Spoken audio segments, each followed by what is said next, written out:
મીઠા નમકથી લોકો આટલા જલ્દી અમીર કેમ થાય છે? નંબર 1. જ્યોતિષશાસ્ત્ર અનુસાર મીઠું ચંદ્ર અને શુક્રનું પ્રતિનિધિ માનવામાં આવે છે. જો તમે સ્ટીલ કે લોખંડના વાસણમાં મીઠું રાખો છો તો તે ચંદ્ર અને શનિનું મિલન થશે, જે ખૂબ જ ઘાતક સાબિત થાય છે. આ રોગ અને દુઃખનું કારણ બને છે. પ્લાસ્ટિકના કોઈ પણ પાત્રમાં મીઠું ન રાખવું જોઈએ. માત્ર કાચના જ પાત્રમાં મીઠું રાખવું જોઈએ. તેનાથી કોઈ ખરાબ અસર થતી નથી. નંબર 2. મીઠું ઘરમાંથી નકારાત્મક ઉર્જા દૂર કરવાનું કામ કરે છે. આ માટે ઘરને સાફ કરતી વખતે પાણીમાં 1 ચપટી મીઠું નાખો. અઠવાડિયામાં 2 વાર આવું કરવાથી ઘરમાં સકારાત્મક ઉર્જા આવે છે. કર્જમાંથી મુક્તિ મેળવવા માટે પાણીમાં મીઠું નાખીને દર રવિવારે પોતું કરો. તેનાથી ધન સંબંધિત સમસ્યાઓ દૂર થાય છે. નંબર 3.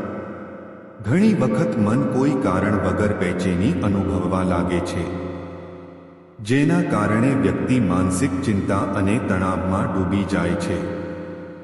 આ સ્થિતિમાં એક હાથની મુઠ્ઠીમાં મીઠું લો અને તેને 7 વાર તમારી ઉપર ફેરવો અને પછી તેને વોશ બેસિનમાં નાખો અને થોડીવાર માટે પાણીને વહેવા દો. બેચેની થોડા જ સમયમાં સંપૂર્ણપણે દૂર થઈ જશે. નંબર 4. મીઠું પડવું સારું માનવામાં આવતું નથી. આણા ધાર્મિક શાસ્ત્રોમાં તેનું પડવું અશુભ માનવામાં આવે છે. મીઠું પડવાથી ચંદ્ર અને શુક્ર બંને નબળા પડે છે.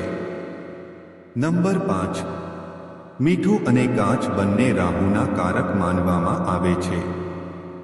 તેથી જો તમે કાચની પ્યાલીમાં મીઠું ભરીને ટોયલેટ અથવા બાથરૂમમાં રાખો છો તો ત્યાંથી નકારાત્મક ઉર્જા નાશ પામે છે. દર મહિને પ્યાલીમાં મીઠું બદલો અને જૂનું મીઠું ફેંકી દો. નંબર 6.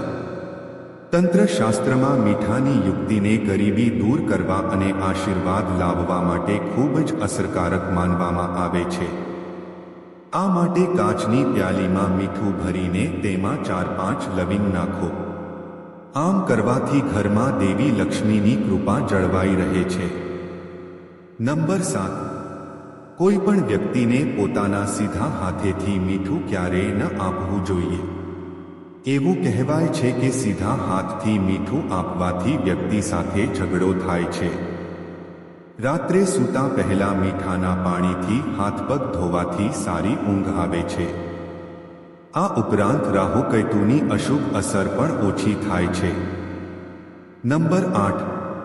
પાપી વ્યક્તિ પાસેથી ક્યારેય મીઠું ન ખાવું જોઈએ, નહીં તો તમારું જીવન પણ તેના જેવું જ થઈ જશે.